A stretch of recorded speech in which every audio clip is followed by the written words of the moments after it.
గ్రామంలో 17 ఇండ్లు వచ్చినాయి. 17లో ఒక 12, 13 కట్టుకున్నారు. కన్వ ఇండ్ల కోసం ఇంకా కట్టుకోని వారిల ప్లేస్లో కొత్త వారిని కట్టుకోవాలని మేము కమిటీ మెంబర్లు 5 మంది ఉన్నాం.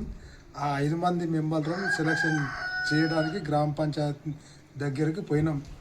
తర్వాత అలాగే సర్పంచ్ గారు ఆమె వచ్చి సరే మీరు చేయండి, మీ కమిటీ సభ్యులు ఉన్నారుగా చేయండి అని ఆమె వెళ్ళిపోయిన తర్వాత సర్పంచ్ గారి భర్త అయినటువంటి నాకల శ్రీనివాసులు గారు వచ్చి సర్పంచ్ లేకుండా మీరు ఇండ్లను ఎలా డిసైడ్ చేస్తారు, ఎవర్రా ఏ లంచ్ కొడుకుంటారా మీరు చెప్పింది, సర్పంచ్ లేకుండా అవుతుందారా పని, మీకు ఎవరు చెప్పిరా ఇండ్లు సర్పంచ్ లేకుండా ఇండ్లు ఎట్లా అవుతాయి అని మమ్మల్ని అసభ్య పదాలతో తిట్టి మాది లంజోడక ఏమైనా వీక్కుంటే పీక్కోపో, కేసు పెట్టుకోపో, నా పైన 15 కేసులు ఉన్నాయి, ఏమన్నా వీక్కుంటే పీక్కోపో అని ఒక మాదిగోని అని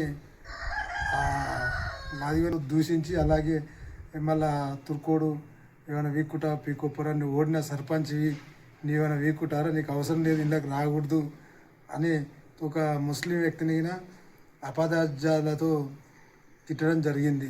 మరి ఇంకా నానా బూతులు అనరాని మాటలు మనం మాట్లాడడానికి రాకున్న విషయాలను చాలా బూతులను తిట్టడం జరిగింది.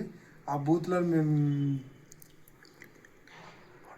మాకు మాటలు రావడం లేదు.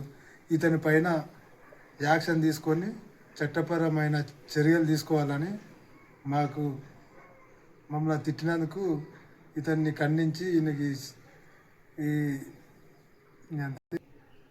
నా పేరు ఆరిఫ్. మొన్న సోమవారం రోజు జరిగిన ఘటన చాలా బాధాకరమైంది. మా మనసుకు చాలా బాధపడుతున్నా.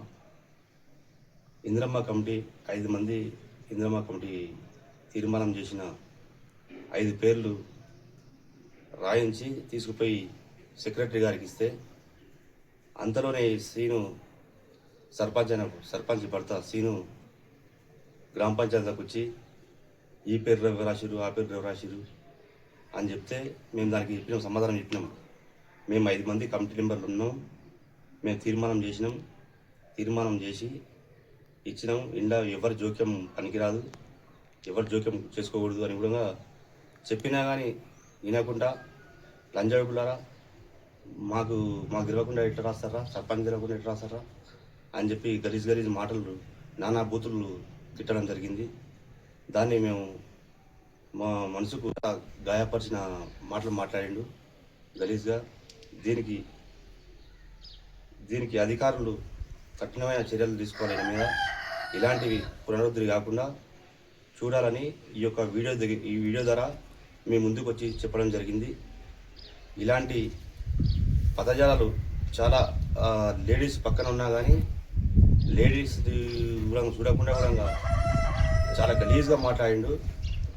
ఈ యొక్క గ్రామ ప్రథమ పౌరుడు మాటలు ఎట్లా ఉండాలంటే ఒక మంచి పరంగా ఉండాలి, కానీ ఇలాంటి గలీజ్ మాటలు మాట్లాడి మనసులను కించపరిచేలాగా ఉండకూడదని, ఇలాంటివి మళ్ళా పునరుద్ధి కాకుండా అధికారులు ఈయన పైన కఠినమైన చర్యలు తీసుకోవాలని కోరుకుంటున్నాము.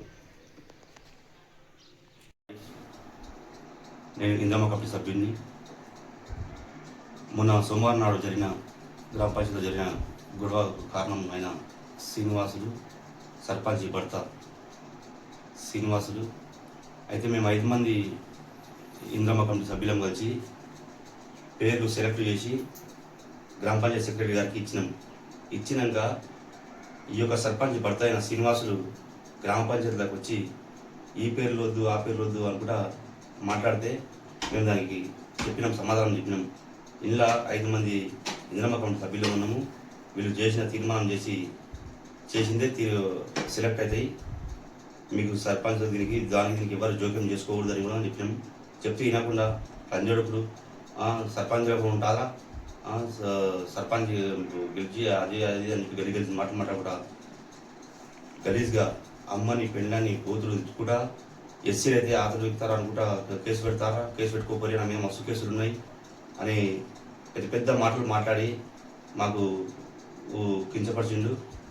మేము గ్రామ పంచాయతీ అయ్యి ఎవరను నేను ఆరిని ఇంద్రమ్మ కమిటీ సభ్యుడిని నన్ను ఎవరా నువ్వు ఇళ్ళ కిందకి వచ్చిన లంజోడక తుర్కలంజోడక ఒక కులం పేరుతోటి గలీజ్గా మాట్లాడి నువ్వు ఇళ్ళ కిందకి వచ్చినవరా అంటే నేను ఒక సభ్యుడిని ఇంద్రమ్మ కమిటీ సభ్యుడిని నేను. మరి ఆయన ఎవరో తెలియదు, సర్పంచ్ భర్త ఆయన ఉంటే సర్పంచ్ అయితే సర్పంచ్ వచ్చి అడగాలి ఈ సెలెక్ట్ ఈ పేరు ఆ పేరు అని ఆమె చెప్పాలి. కానీ సర్పంచ్ ఏమో ఆమె, పెత్తనం ఏమో ఈయనది, అలా పడుతుంది పెత్తనం. మళ్ళీ అలా కొడుకుది పెత్తనం, వాళ్ళ తమ్ముడిని పెత్తనం. ముగ్గురు కలిసి నా మీద వచ్చి దాడి చేసిరు. కట్టెది కూడా తీసుకొచ్చి పొట్టంనికి చూసిరు. కిందికి మెట్ల మీద నుంచి దుబ్బేసిరు, నన్ను దుబ్బేసి గలీజ్గా. ఆ లేడీస్ వచ్చిరు. లేడీస్ వస్తే కూడా లేడీస్ ముంగల కూడా నానా బూతులు, గలీజ్ మాటలు. ఒక గ్రామ ప్రథమ పౌరుడు ఎలా మాట్లాడాలి, ఒకరికి ఆదర్శంగా నిలవాలి. కానీ ఇలాంటివి మాటికి లంచవడక గలీజ్ మాటలు మాట్లాడితే మేము తట్టుకోలేకపోతున్నాము. మా ఆవేశం అట్లా ఆపుకున్నాం మేము అలాంటి మాటలు కూడా. దీనికి అధికారులు, పై అధికారులే దీనికి ఖండించి ఈయన మీద కఠినమైన చర్యలు తీసుకోవాలి. ఇలాంటిది మళ్ళీ ఇంకోసారి ఏడా మాట్లాడకుండా చేయాలి.